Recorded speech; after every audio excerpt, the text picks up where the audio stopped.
હવામાન વિભાગની press conference આવી રહી છે, સાંભળીશું। D1 D2 में इसमें mainly eastern parts of central and north Gujarat region की जो डिस्ट्रिक्ट्स है उसमें रेनफॉल एक्टिविटी ज़्यादा रहेगा। इसमें जो डिस्ट्रिक्ट आपका आ रहा है ऑरेंज अलर्ट में, जो heavy to very heavy rainfall isolated places में एक्सपेक्टेड है, वो है आपका दाहोद एंड माहीसागर डे 1 में। आपका डे 2 में जो heavy to very heavy rainfall का एक्सपेक्टेशन है ऑरेंज अलर्ट में है अरावली एंड माहीसागर। और हैवी रेनफॉल का जो वार्निंग है डे 1 में साबरकांठा, अरावली, पंचमहल, बड़ौदा, बहरोज, नर्मदा, छोटा उदेपुर, वलसाड, दमन एंड दादरा नगर हवेली। और सौराष्ट्र कच्छ में अमरेली एंड भावनगर। आपका डे 2 में जो फोरकास्ट रहेगा हैवी रेनफॉल के लिए गुजरात रीजन के लिए साबरकांठा, गांधीनगर, खेड़ा, पंचमहल, छोटा उदेपुर, वलसाड, दमन एंड दादरा नगर हवेली।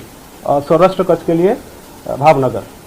और डे 3 में हैवी रेनफॉल का जो वार्निंग है वो साबरकांठा, अरावली, माहीसागर, दाहोद, पंचमहल, छोटा उदयपुर है। सर, कौन सी सिस्टम अभी सक्रिय है राज्य पर? अभी जो गुजरात रीजन में हम बारिश का एक्सपेक्टेशन कर रहे हैं, एक तो cyclonic circulation north east Rajasthan में परसिस्ट कर रहा है up to 5.8 above mean sea level, 5.8 kilometre above mean sea level pressure and tilting southwards with height. और मानसून ट्रफ जो पास कर रहा है passes through Bikaner, Narnaul, Sidhi, Sambalpur. Then low pressure area bay of Bengal में है तैयार हुआ है, central and adjoining north bay of Bengal. ये दो सिस्टम अभी गुजरात रीजन में बारिश के लिए कारण है। सर, अहमदाबाद में क्या सिचुएशन रहेगी? हाँ, अहमदाबाद के लिए लाइट टू मॉडरेट रेन की आज फोरकास्ट है with thunderstorm. Sir, excess rain की बात करें तो क्या डेटा है अभी गुजरात रीजन पूरा जो स्टेट की स्टैटिस्टिक्स है लॉन्ग पीरियड एवरेज से 52% ज़्यादा है। जो गुजरात रीजन के लिए 29% ज़्यादा है एंड 84% ज़्यादा है आपका सौराष्ट्र कच्छ रीजन के लिए। सर, नवरात्रि के लिए कुछ प्रेडिक्शन कर सकते हैं अक्टूबर? हमारा एक्सटेंडेड रेंज फोरकास्ट है, अब उसमें थोड़ा सा देखना पड़ेगा।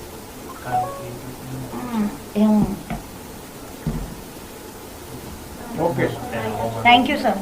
હવામાન વિભાગની પ્રેસ કોન્ફરન્સ જેમાં જાણકારી આપવામાં આવી કે ઉત્તર ગુજરાતમાં ભારે વરસાદ વરસી શકે છે। જો કે કાલ માટે આગાહી કરવામાં આવી છે સાબરકાંઠા અને ગાંધીનગરને લઈને કે અતિભારે વરસાદ વરસી શકે છે।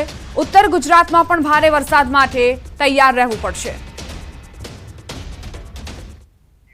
ગાંધીનગરના માણસાના ચરાડા ગામમાં પાણી ભરાયા। વરસાદ બંધ થયા બાદ 5 કલાક પછી પણ પાણી નથી ઓસર્યા। આજોલ લોદરા રોડ અને પાલડી દેલવાડા રોડ વચ્ચેથી પસાર થાય છે ચરાડા ગામ। વરસાદી પાણીનો નિકાલ ન થતો હોવાના કારણે ગ્રામજનોએ રોષ ઠાલવ્યો। રોડ અને ખેતરોમાં ઘૂંટણસમાં પાણી ભરાયા છે। વરસાદી પાણી નિકાલની યોગ્ય વ્યવસ્થા થાય તેવી માંગ લોકોએ કરી। સંવાદદાતા મૌલિક જોડાઈ ગયા છે વધુ જાણકારી સાથે। મૌલિક, અત્યારે ચરાડા ગામમાં શું સ્થિતિ છે અને લોકોએ કેવા પ્રકારની પ્રતિક્રિયાઓ આપી અને રોષ કેવી રીતે ઠાલવ્યો?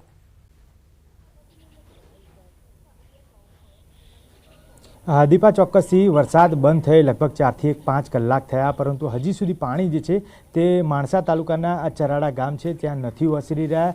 લગભગ ઢીચણસમાં પાણી જે છે તે દ્રશ્યમાન થઈ શકે છે। અત્યારે હાલ પણ આપણે ત્યાં જ છે ચરાડા ગામમાં કે ગામથી આસપાસ જે લોદરા અને અન્ય જે ગામોનો જોડતો રોડ છે, આજોલ ગામને જોડતો રોડ, જ્યારે બીજી તરફ આપ દ્રશ્યમાન થઈ શકે છે ચબૂતરો છે તે દેલવાડા અને પાલડી ગામ જતો રોડ છે। આ કનેક્ટિવિટીવાળો રોડ છે કે જ્યાંથી પાણી પસાર થઈ અને આજોલ લોદરા તરફ જતું હોય છે, એટલે પાણી વહેતું પાણી છે, પરંતુ તેની વચ્ચોવચ્ચ આવેલું આ જે ચરાડા ગામ છે કે ત્યાં ભારોભાર સમસ્યા છે। જ્યારે પણ વરસાદ સામાન્ય પડતો હોય, ભારે વરસાદ પડતો હોય, ત્યારે 2 થી 3 દિવસ આ પ્રકારે પાણી છે તે અહીંયા રહેતું હોય છે। કેટલાક સ્થાનિકો જે છે તેમને થતી સમસ્યા વિશે વાત કરીશું આજે, કારણ કે છેલ્લા ઘણા સમયથી આ પ્રકારની સમસ્યાનો સામનો કરી રહ્યા છે। એક વ્યક્તિ આપણી સાથે છે જેમણે ગઈકાલે તેમના માતાને અસ્થિ વિસર્જન કરવા અથવા તો સ્મશાન યાત્રા જે છે તેના માટે ગયા હતા અને કેવી પરિસ્થિતિનો સામનો કરવો પડ્યો હતો। વડીલ, આપ કાલે મધરના સ્મશાન યાત્રામાં ગયા હતા, કેવા પ્રકારની પરિસ્થિતિ હતી? પાણી ક્યાં ક્યાં સુધી હતું? પાણી હતું કમર સુધી પાણી હતું અને વત્તા ટ્રેક્ટરની ટોલી લઈને ગયા। ટ્રેક્ટરના ઉપર પાણી આવી ગયું, બોડી હતી પાલખી હતી એના ઉપર બી પાણી આવી ગયું। 4 માણસે પાલખી ઊંચી કરી અને મુશ્કેલ લઈ ગયા સ્મશાન યાત્રામાં. આ તો ટ્રોલી લઈને આવ્યા ત્યારે નકર બધા તો કહેતા હતા પોઝિશન જ નહીં અહીંયા.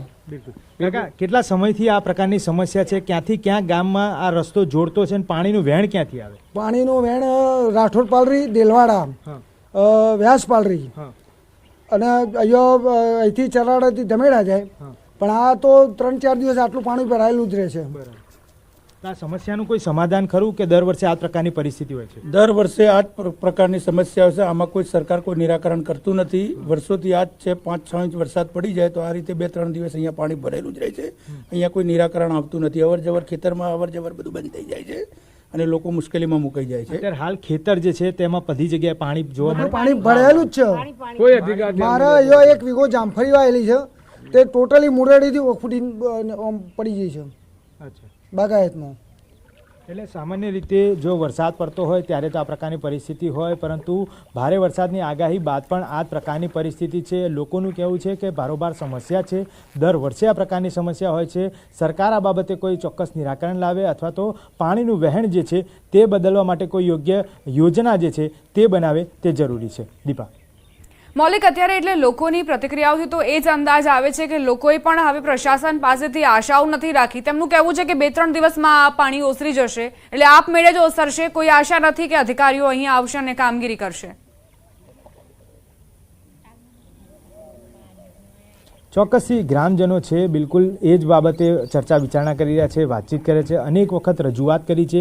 તે લોકોનું કહેવું એમ છે કે માત્ર 2-3 દિવસ પાણી જે છે તે દર વર્ષે રહેતું હોય છે, એટલે કદાચ આ વખતે વધુ વરસાદ પડ્યાના કારણે આ ઢીચણસામાં પાણી જે છે તે હોઈ શકે છે. પરંતુ ફરી એક વખત જાણવાનો પ્રયત્ન કરીએ કેટલાક મહિલા છે, મહિલાઓની સાથે કે કેટલા સમયથી આ પ્રકારની પરિસ્થિતિ છે, આગળ કોઈ રજૂઆત કરી છે કે કેમ? આંટી, કોઈ દિવસ આગળ સરકારમાં કે અન્ય કોઈ જે અધિકારીઓ અહીંયા નેતાઓ આવે એમને કોઈને રજૂઆત કરી? ના, કરી જ નથી. કશી રજૂઆત કશી જ નહીં કરી. અમાર જાનવર તારે ભૂસે મારું છે, અત્યારે કેવા જઈને ચાલ લાવી, ક્યાંથી નાખવું, એ કોઈ નહીં. અમારા પ્રકાર કોઈ આધાર જ નથી. અહીંયા કોઈ આવે છે ખરા જોવા? કોઈ આવતું જ નથી. ને હજુ કોઈ આવ્યો જ નહીં, સાહેબે નહીં, કોઈ નહીં.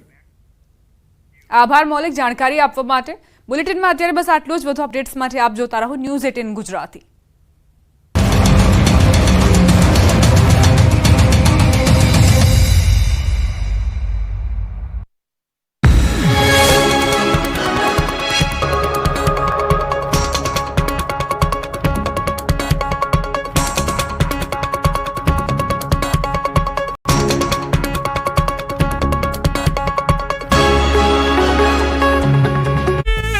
ખેડૂતોમાં ખુશીની લહેર છવાઈ ગઈ. બોટાદમાં પણ વરસાદે એન્ટ્રી મારી. અનેક વિસ્તારમાં ધોધમાર વરસાદ ખાબક્યો. Khodiyarnagar railway station Bhavnagar road પર વરસાદ પડતા રોડ પર પાણી વહેતા થયા. ખેડાના કડલાલ પંથકમાં વિધર્મી શિક્ષકની અશ્લીલ હરકત મુદ્દે હિન્દુ સંગઠનોમાં ભારે રોષ જોવા મળ્યો. હિન્દુ સંગઠનોએ નડિયાદ કલેક્ટર કચેરીમાં આવેદનપત્ર આપી સમગ્ર કેસની તપાસ માટે